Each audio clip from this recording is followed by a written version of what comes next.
ওরা মনে করেছে আমিও মারা গেছি। আমি চিনি কান ফোটানো ফজলু মামার মিস্ত্রি, আমার হাত পা বাঁধিল। এভাবেই চিরকুট লিখে কাটা গলা নিয়ে মুমূর্ষু অবস্থায় প্রতিবেশীর বাড়িতে গিয়ে হাজির হন নববধূ বিধি খাতুন। পরে তাকে উদ্ধার করে ঝিনাইদহ সদর হাসপাতালে নিয়ে যায় প্রতিবেশীরা। অবস্থা গুরুতর হলে পরে পাঠানো হয় ঢাকা মেডিকেল কলেজ হাসপাতালে। স্থানীয়রা জানায়, বৃহস্পতিবার দিবাগত রাতে সদর উপজেলার খালগুলা গ্রামে প্রবাসী অবেদ আলীর বাড়ির ব্যালকনি ভেঙে ঘরে প্রবেশ করে দুর্বৃত্তরা। ফাতেমা খাতুন ও তার ছেলের বউ বিথির গলা কেটে নগদ টাকা নিয়ে পালিয়ে যায়।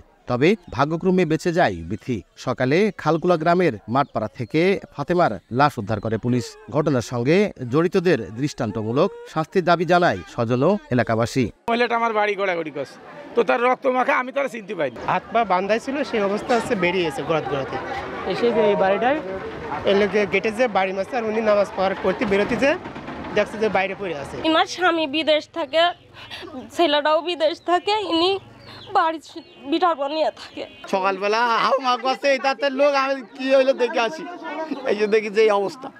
নগদে 500 টাকা বা তার বেশি পেমেন্টে পেতে পারেন ঢাকায় জমিসহ 20 কোটি টাকার পুরস্কার।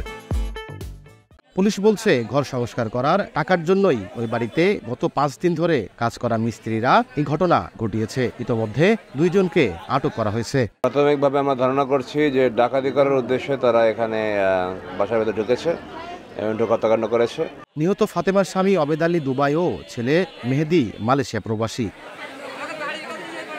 লোটাস রহমান সোহাগ, সময় সংবাদ, ঝিনাইদহ।